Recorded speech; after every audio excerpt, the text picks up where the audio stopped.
We begin this morning in Florida, where millions of people are feeling the wrath of Hurricane Ian. Here's a live look at the Tampa area as Ian barrels closer and closer to the Florida coastline. The massive storm has grown into a powerful Category 4 hurricane, packing winds over 100 miles per hour.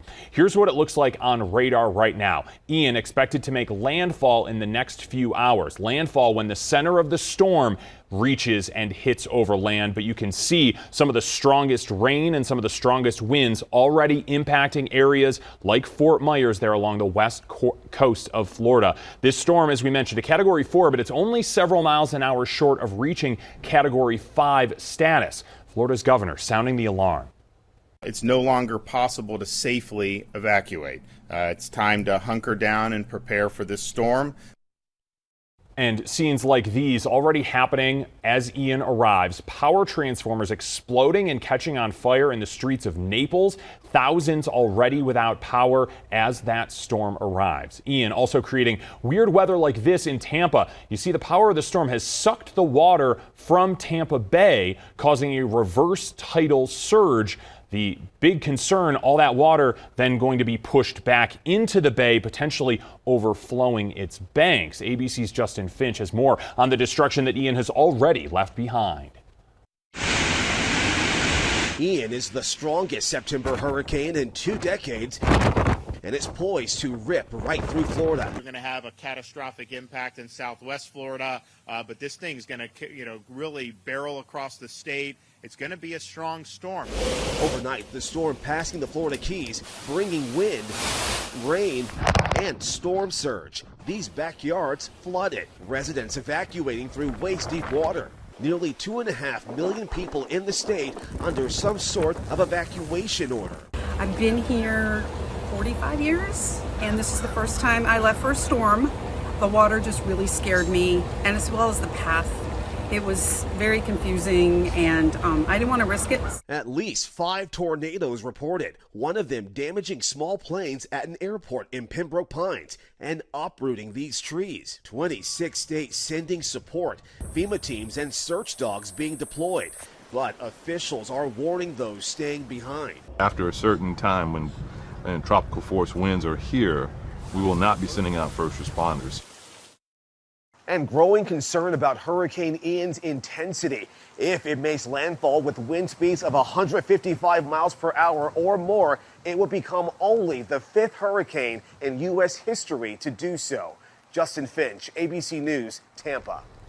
Definitely some scary stuff. So let's get over to our own meteorologist, Stacey Donaldson, on the very latest on location, strength, and direction of Ian. This is a very dangerous storm. 155-mile-an-hour winds right now, making it a high-end Category 4 hurricane, but only 2-mile-an-hour winds stronger. It'll be a Category 5 headed across the peninsula of Florida. But as you see now, it's going to be making its way onshore with the eye here near Fort Myers. But as it extends out into Thursday and even Friday, it'll pass across Orlando and Daytona Beach. Just giving a heads up that it will be in central Florida over the next 24 to 48 hours. At this point, we have a tornado watch for most of the peninsula until 5 p.m. The eye wall still just offshore, but making its way inland. And once that happens, we're going to see a lot of damage. We've already had reports of storm surge up to 6 feet in Naples, and the cars are just floating in this area. But we also have even more damage on the way as this comes ashore. We're expecting up to 25 inches of rain throughout central Florida over the next 48 hours and 18 to 20 foot storm surge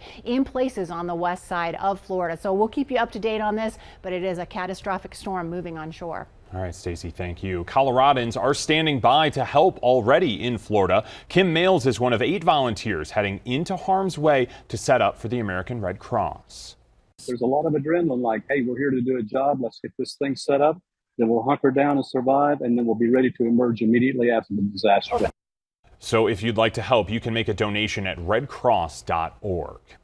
And even though we are far from the hurricane zone, Colorado State University has a team that tracks tropical weather each and every year. The latest report released last month predicted 18 named storms this year. There have been 9 so far.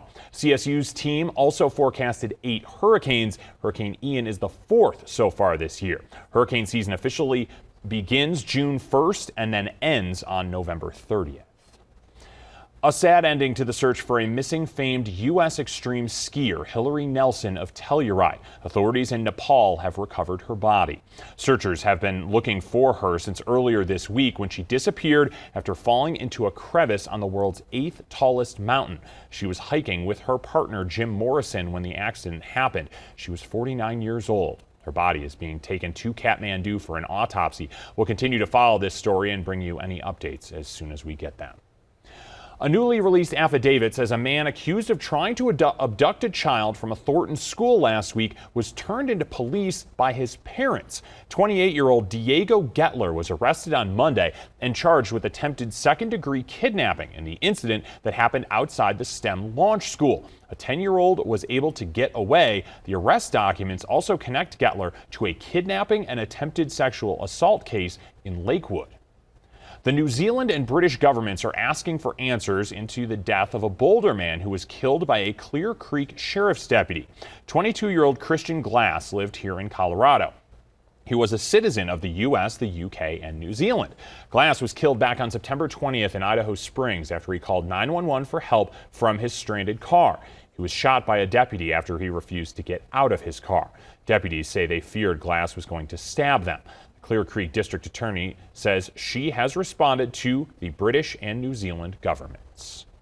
A Colorado woman is going after the Platteville Police Department as investigators still try to figure out why officers left her in a patrol car handcuffed while on train tracks. Denver 7's Veronica Acosta reports on what her attorney had to say about the moments leading to the point where that train crashed into that patrol vehicle.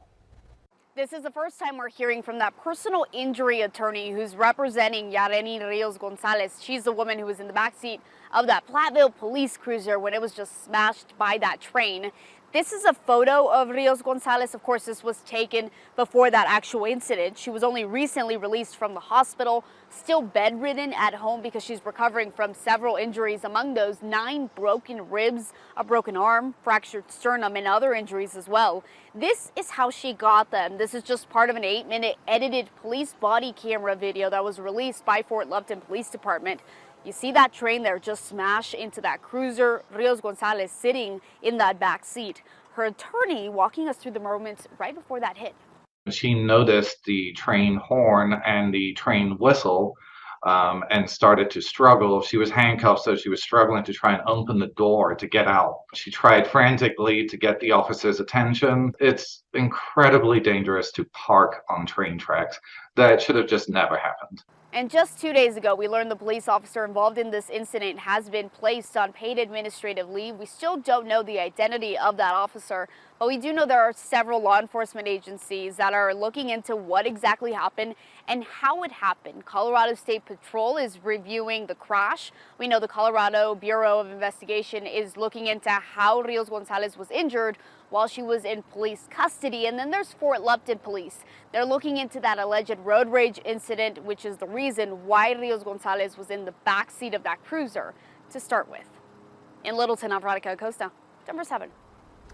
And we know there's a lot of tough news going on today, so we do want to show you some good news. The Broncos had a day off from practice yesterday, and they spent it visiting hospital patients. Bradley Chubb and his teammates met with cancer patients at UC Health, University of Colorado Hospital. They took photos and signed plenty of autographs on footballs and jerseys. And Russell Wilson and other Broncos players visited kids at Children's Hospital Colorado. They brought books, toys, and of course, Broncos gear.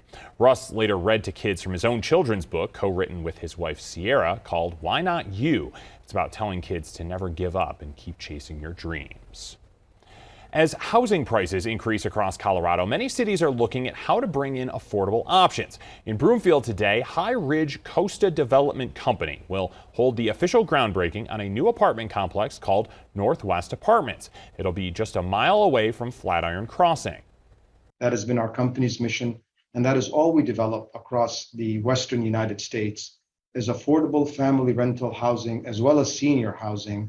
And most recently, we have also been part of the team that's developing permanent supportive housing for veterans and those of special needs. The 50-unit complex will be for people and families making 60% of the area median income. That's about $49,000 for a single person and about $62,000 for a family of 3. You can learn more and get on the interested list on the website Costa.com. Speaking of affordable housing, we have an update on the Denver Housing Authority's lottery we told you about 2 weeks ago. There were nearly 24,000 entries this year. DHA expects to have about 500 vouchers to give out during the next year. The first drawing for those vouchers will be around November 1st. DHA expects to draw 100 names to start the qualification process. Home prices were on the rise nationally this summer in all but 8 states, Colorado being one of them. Our media partners at the Denver Post report that our state has averaged some of the steepest price drops of any state since June. It suggests home prices are correcting after a steep increase over the past 2 years. And we could be shifting from a seller's market to more of a buyer's market.